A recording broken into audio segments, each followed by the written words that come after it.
Assalamualaikum warahmatullahi wabarakatuh. Salam sejahtera untuk kita semua. Apa kabarnya rekan-rekan mahasiswa mahasiswi Universitas Dian Nusantara? Kita berjumpa kembali di mata kuliah pengantar bisnis di pertemuan yang keenam. Tidak terasa kita sudah memasuki pertemuan yang keenam. Mudah-mudahan Allah Subhanahu wa taala Tuhan yang Maha Esa memberikan kita keberkahan, kesehatan sehingga kita bisa menyelesaikan mata kuliah ini dengan sukses dan lancar.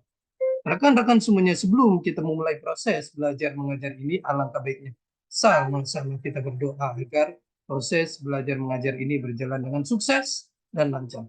Berdoa menurut keyakinan dan kepercayaan masing-masing. Berdoa menurut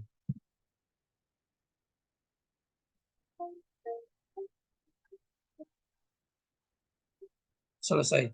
Rekan-rekan semuanya, di pertemuan yang keenam ini kita akan membahas materi mengenai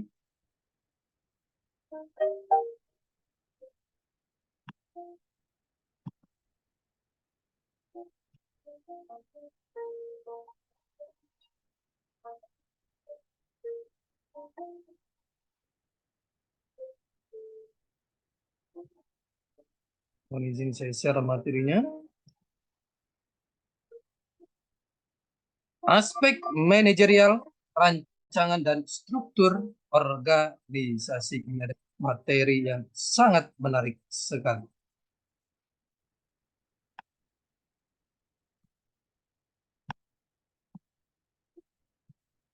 Aspek manajerial, rancangan dan struktur organisasi. Aspek manajerial, rancangan, struktur organisasi. Pengorganisasian. Kata organisasi mengandung dua pengertian, yaitu menandakan suatu lembaga atau kelompok fungsional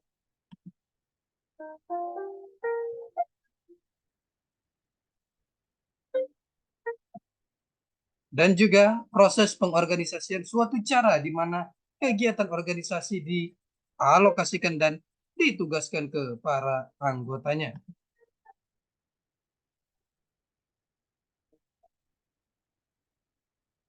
Pengorganisasian, jika kita lihat di sini, pengorganisasian merupakan proses penyusunan struktur organisasi yang sesuai dengan tujuan organisasi, sumber daya yang ada, dan juga lingkungan. Aspek utama proses penyusunan struktur organisasi, departementalisasi pembagian kerja. Departementalisasi, pengelompokan kegiatan kerja agar kegiatan-kegiatan yang sejenis dan saling berhubungan dapat dikerjakan bersama.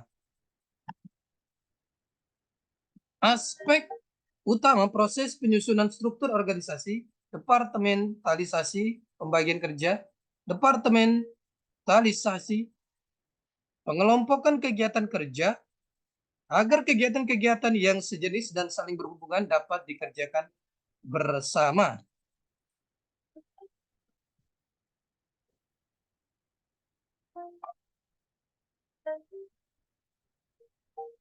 Pembagian kerja, pemerincian tugas pekerjaan, agar setiap individu dalam organisasi bertanggung jawab untuk melaksanakan kegiatan yang terbatas. Kedua aspek tersebut merupakan dasar proses pengorganisasian untuk mencapai tujuan yang telah ditetapkan secara efektif dan efisien. Pengertian pengorganisasian. Istilah pengorganisasian mempunyai bermacam-macam pengertian. Istilah tersebut dapat digunakan untuk menunjukkan hal-hal sebagai berikut. A. Cara manajemen merancang struktur formal untuk penggunaan sumber daya yang paling efektif. B. Bagaimana organisasi mengelompokkan kegiatannya. C. Hubungan antara fungsi-fungsi jabatan-jabatan tugas-tugas para karyawan. D. Cara para manajer membagi lebih lanjut tugas-tugas yang harus dilaksanakan dan mendelegasikan wewenang yang diperlukan. Proses pengorganisasian, jika kita lihat di sini, proses pengorganisasian dapat ditujukan dengan 3 langkah prosedur berikut. Pemerincian seluruh pekerjaan yang harus dilaksanakan untuk mencapai tujuan. Pembagian beban pekerjaan menjadi kegiatan yang secara logika dapat dilaksanakan oleh satu orang. Pengadaan dan pengembangan mekanisme untuk mengkoordinasikan pekerjaan para anggota organisasi menjadi satu kesatuan yang terpadu dan harmonis. Struktur organisasi. Desain organisasi dapat didefinisikan sebagai mekanisme-mekanisme formal di mana organisasi itu dikelola. Struktur organisasi, jika kita lihat, struktur organisasi mengandung unsur-unsur spesialisasi kerja, standarisasi, koordinasi, sentralisasi atau desentralisasi dalam pembuatan keputusan, juga besaran atau ukuran satuan kerja. Besaran atau ukuran satuan kerja. Faktor-faktor yang menentukan perancangan struktur organisasi adalah sebagai berikut. Strategi organisasi untuk mencapai tujuannya, teknologi yang digunakan, anggota dan orang yang terlibat dalam organisasi, dan juga ukuran organisasi. Pembagian, kita lihat di sini, pembagian kerja, kelompok 2 atau lebih orang yang bekerja bersama secara kooperatif dan dikoordinasikan dapat mencapai hasil lebih daripada dilakukan perseorangan. Konsep ini disebut sinergi. Tiang dasar pengorganisasian adalah prinsip pembagian kerja atau division of labor yang memungkinkan sinergi terjadi. Bagan organisasi. Manajer perlu menggambarkan bagan organisasi atau organization chart untuk menunjukkan struktur organisasi. Bagan organisasi memperlihatkan susunan fungsi-fungsi, departemen-departemen atau posisi-posisi organisasi dan menunjukkan bagaimana hubungan di antara bagian-bagian tersebut. Satuan-satuan organisasi yang terpisah biasanya digambarkan dalam kotak-kotak, di mana dihubungkan satu dengan yang lain dengan garis yang menunjukkan rantai perintah dan jalur komunikasi formal. Bagan organisasi di sini kita lihat pembagian kerja, rantai perintah atau manajer dan bawahan, tipe pekerjaan, pengelompokan segmen-segmen pekerjaan, dan juga tingkatan manajemen. Bentuk-bentuk bagan organisasi, Henry G. Hodges mengemukakan ada 4 bentuk bagan organisasi. 1 bentuk piramid, 2 bentuk vertikal, 3 bentuk horizontal, 4 bentuk lingkaran. Departementalisasi, ada beberapa cara organisasi untuk memutuskan pola organisasi yang akan digunakan untuk mengelompokkan kegiatan-kegiatan yang bermacam-macam untuk dilaksanakan.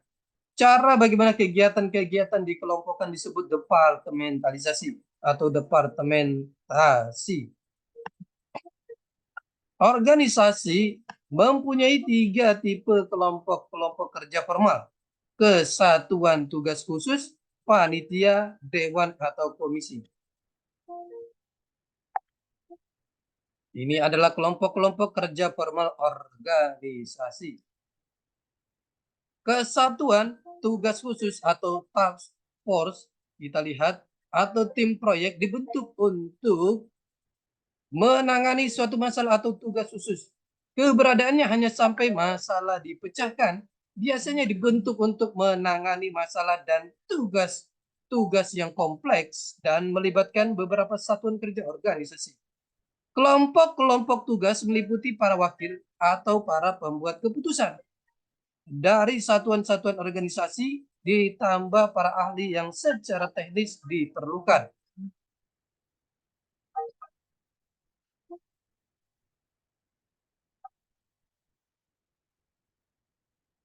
Bagan organisasi formal, manajer perlu menggambarkan bagan organisasi atau organisasi chart untuk menunjukkan struktur organisasi.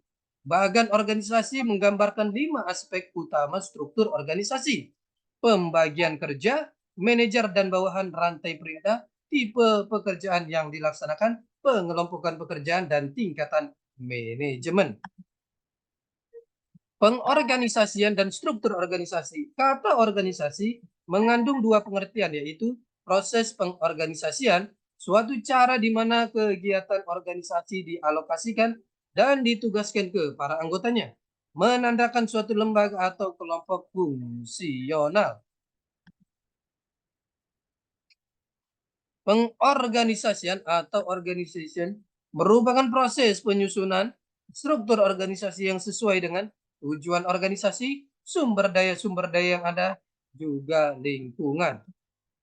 Pengelompokan kegiatan kerja agar kegiatan-kegiatan yang sejenis dan saling berhubungan dapat dikerjakan bersama.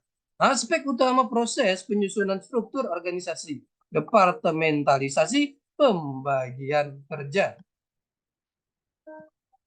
Bentuk departementalisasi kita lihat di sini: fungsi, pemasaran, akuntansi, produksi, dan keuangan. Produk dan jasa, divisi mesin cuci, televisi, radio, dan lain-lain.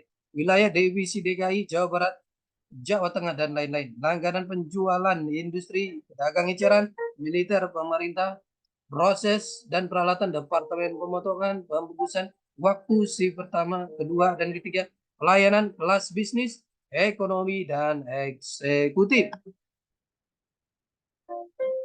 Pembagian kerja, pemerincian tugas pekerjaan agar setiap individu dalam organisasi bertanggung jawab untuk melaksanakan kegiatan yang terbatas.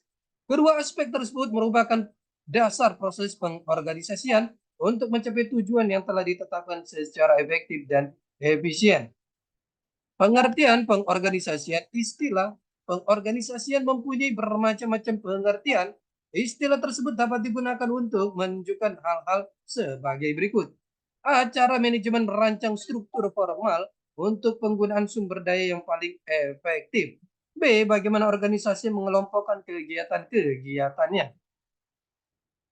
C. Hubungan antara fungsi-fungsi, jabatan-jabatan, tugas-tugas para karyawan.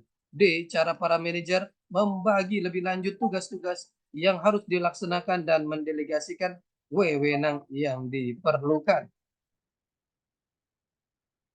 Proses pengorganisasian dapat ditujukan dengan 3 langkah prosedur berikut.